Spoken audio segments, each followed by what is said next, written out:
ज्यादा सियाफत। अब तैयारी यह है, उत्तर प्रदेश में अगर 2 से ज्यादा बच्चे होंगे तो मुश्किलें बढ़ जाएंगी। योगी आदित्यनाथ ने बाकायदा जनसंख्या नीति लागू की है। जल्दी से आपको बताने जा रहे हैं, अगर यूपी में रहते हैं तो आप ध्यान से सुन लीजिए कि अगर 2 से ज्यादा बच्चे जिनके भी हैं उनको क्या नहीं मिलेगा। योगी आदित्यनाथ ने जनसंख्या नीति लागू कर दी। विश्व जनसंख्या दिवस के मौके पर उत्तर प्रदेश के मुख्यमंत्री योगी आदित्यनाथ ने सूबे के लिए नई जनसंख्या नीति का मसौदा पेश कर दिया। उत्तर प्रदेश में जो लोग रहते हैं उनके लिए बड़ी खबर है। उत्तर प्रदेश के राज्य विधि आयोग ने सीएम योगी के आदेश पर इस मसौदे को तैयार किया है, जिसके तहत जिन लोगों को 2 से ज्यादा बच्चे होंगे उनको कई तरह की सरकारी सुविधाएं नहीं मिल पाएंगी। बड़ी खबर यह है, साथ ही किसी तरह की सब्सिडी भी नहीं मिलेगी अगर 2 से ज्यादा बच्चे होंगे, और ऐसे लोग स्थानीय चुनाव भी नहीं लड़ पाएंगे।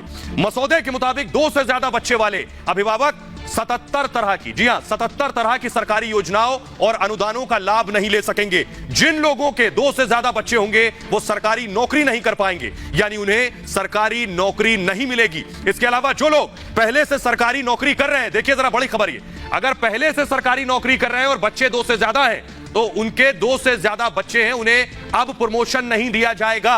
तीसरी संतान अगर पैदा करते हैं तो जनप्रतिनिधि का निर्वाचन रद्द करने का भी प्रस्ताव मसौदे में शामिल है। सरकारी कर्मचारियों के लिए प्रमोशन तक रद्द करने से लेकर नौकरी से निकाले जाने तक का प्रस्ताव किया गया है। नई जनसंख्या नीति के मसौदे के मुताबिक आपको बताएं कि उत्तर प्रदेश सरकार के उन कर्मचारियों को प्रमोशन मिलेगा जिनके 2, यानी प्रमोशन किसे मिलेगा, सुविधाएं भी हैं, 2 या उससे कम बच्चे होंगे तो सरकारी नौकरी करने वाले ऐसे कर्मचारियों को बाकायदा आवासीय योजनाओं में रियायतें मिलेंगी। घर लेंगे तो आपको बाकायदा रियायत मिलेगी। 2 संतानों की नीति अपनाने वाले सरकारी कर्मचारियों को पूरी सेवा के दौरान, जी हां पूरी सेवा के दौरान अतिरिक्त प्रमोशन भी मिल जाएगा।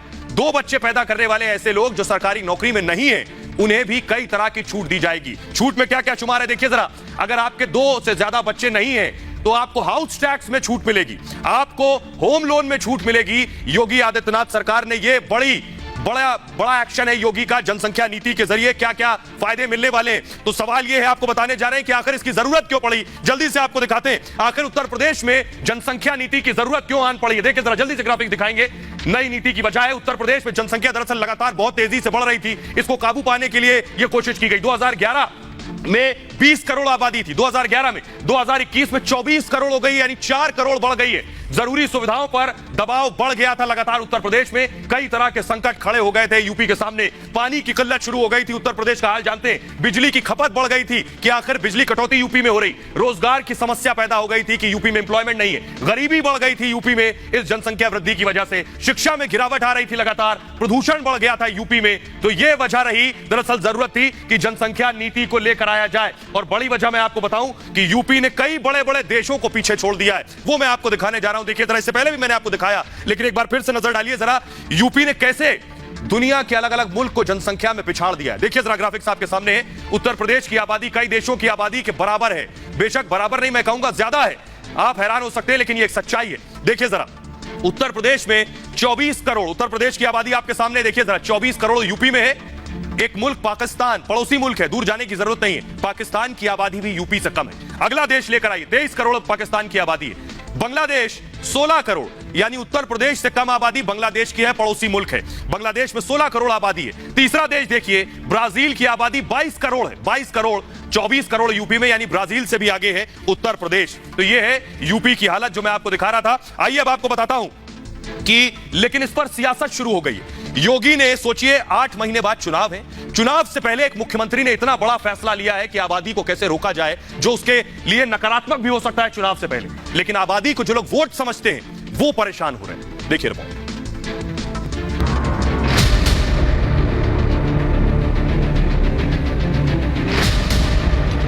समाज के विभिन्न तबकों को ध्यान में रख करके इस जनसंख्या नीति को लागू करने का कार्य आज प्रदेश सरकार कर रही है।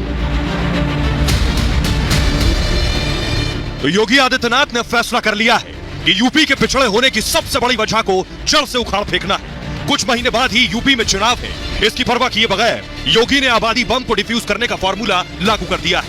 लेकिन आबादी को वोट समझने वालों को योगी का चाबुक जोर से लगा है। ये करना चाहिए, पहले एक सूचना देनी चाहिए कि हमारे मंत्रियों के कितने बच्चे हैं, और ये कहें कि ऑपोजिशन जो है वो आप घोषणा करें कि हमारे कितने बच्चे हैं, और हम अपनी घोषणा करेंगे कि हमारे कितने बच्चे हैं। उसके बाद क्या होगा, और ये भी बता दें वैध और अवैध बच्चे हैं। अल्लाह कुदरत करती है तो आप उस पर पाबंदी लगा रहे हैं, आप अल्लाह के कानून से मुकाबला कर रहे हैं, टकरा रहे हैं। दुनिया के बड़े देशों को उत्तर प्रदेश आबादी के मामले में पछाड़ चुका है। इसे रोकने का फैसला कर्मयोगी ही ले सकते थे, लेकिन सुधार की पहल विपक्ष को रास नहीं आ रही और वो इस पर राजनीति करने में जुटे हैं। 4.5 साल से योगी आदित्यनाथ सो रहे थे। अब जब चुनाव आया है तो आप पॉपुलेशन कंट्रोल करने की बात कर रहे हैं।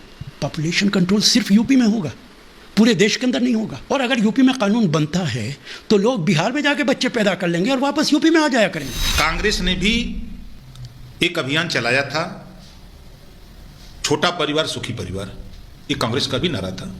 उसी को आप आगे बढ़ा रहे हो और कुछ कर नहीं रहे हो। संख्या बढ़ती हुई आबादी जो होती है उसमें हमारे पर्यावरण के ऊपर भी असर डालता है, हमारे संसाधन पर जोर पड़ता है। जो लक्ष्य है धीरे धीरे करके हमको 2052 तक हम इसको उत्तर प्रदेश में जनसंख्या को स्थिर करना चाहते हैं। जाहिर है उत्तर प्रदेश में विधानसभा चुनाव से पहले राजनीति का सिलसिला जारी है और योगी अपने सुधार के संकल्प पर अडिग है और यूपी में नई जनसंख्या नीति का ऐलान हो चुका है।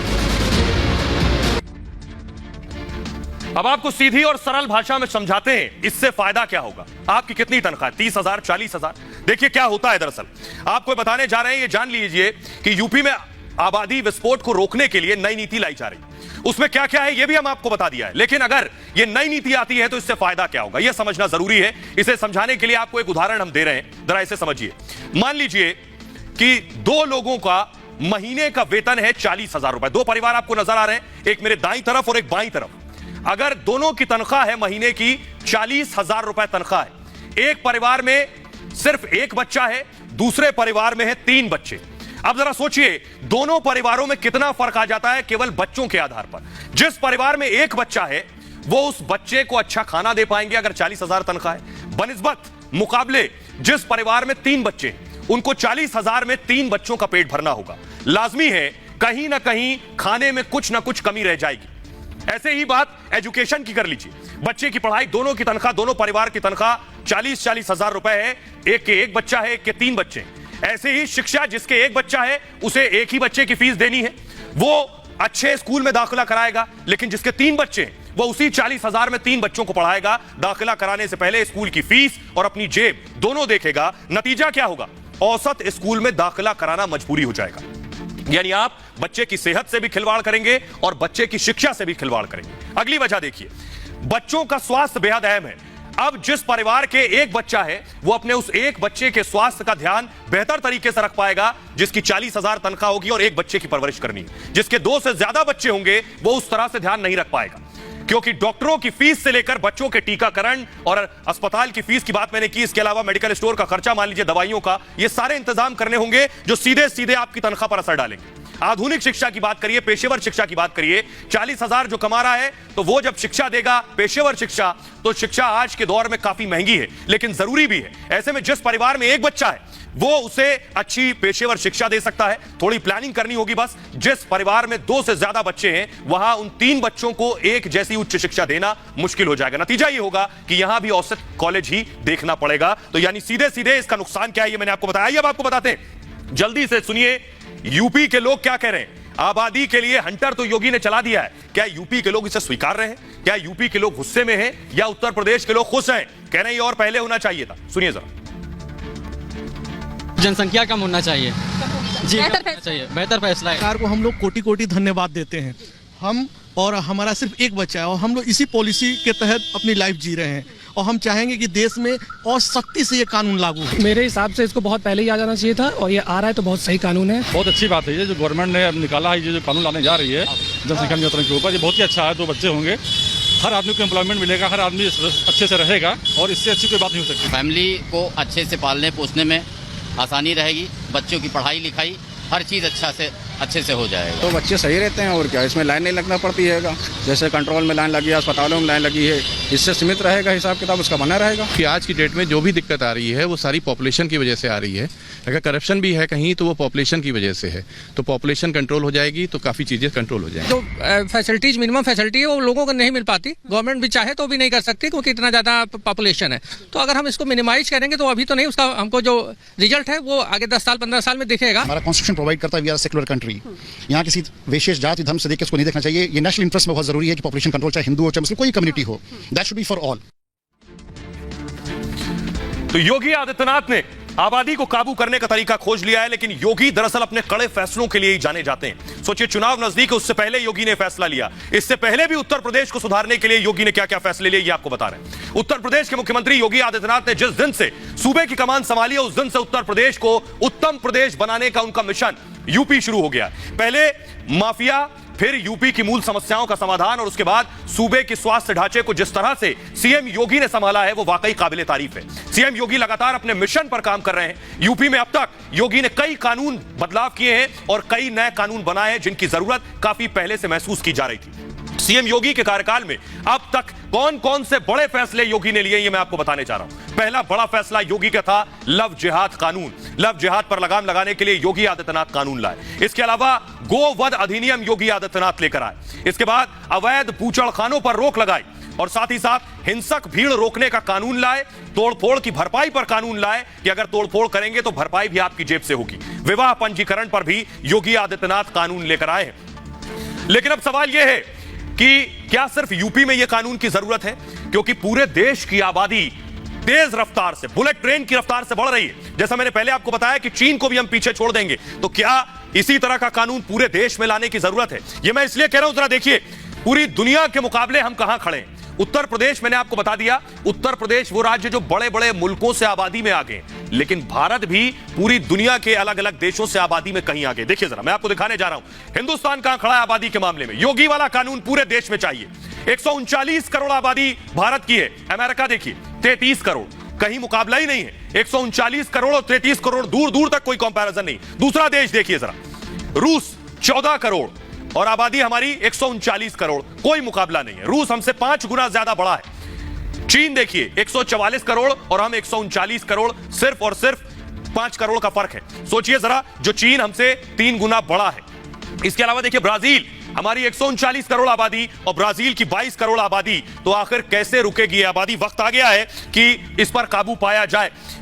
बहरहाल आगे बढ़ते हैं और अब आपको रिचर्ड की बात बताते हैं, क्योंकि अब आपके लिए अंतरिक्ष में सैर की तैयारी शुरू हो गई है। जी हां, अब आप भी बैग पैक कर लीजिए, क्योंकि अब तक आप टूरिस्ट डेस्टिनेशन के तौर पर पहाड़ों पर जाते थे, डिजर्ट यानी रेगिस्तान में जाते थे, वादियों में जाते थे, लेकिन अब तैयारी अंतरिक्ष की हो रही है। यह है रिचर्ड। रिचर्ड ने दरअसल अंतरिक्ष की सैर की तैयारी कर ली है। रिचर्ड उड़ान भर चुके हैं। बड़ी खबर आपको बताएं कि अंतरिक्ष के लिए जा चुके हैं रिचर्ड, और बाकायदा अब अंतरिक्ष में सैर की तैयारी शुरू हो गई है। ये देखिए रिचर्ड, इनकी अपनी स्पेस कंपनी है, यानी अब कई बड़ी बड़ी कंपनियां आ रही हैं। अब तक आप अलग अलग डेस्टिनेशंस पर, अलग अलग जगहों पर सैर करने जाते थे, अब आप जा सकेंगे अंतरिक्ष में भी। क्या तैयारी अंतरिक्ष में भेजने की जरा आपको दिखाने जा रहा हूं। देखिए क्या खर्चा आएगा, कैसे स्पेस में जाएंगे। रिचर्ड जा चुके हैं स्पेस में। अभी कुछ वक्त पहले 8:30 बजे वो स्पेस के लिए निकले हैं। 100 किलोमीटर तक स्पेस में जाएंगे। तो आम लोग अब अंतरिक्ष की सैर कर सकेंगे। बड़ी खबर यह है, अब हर आदमी अंतरिक्ष पर जा सकेगा।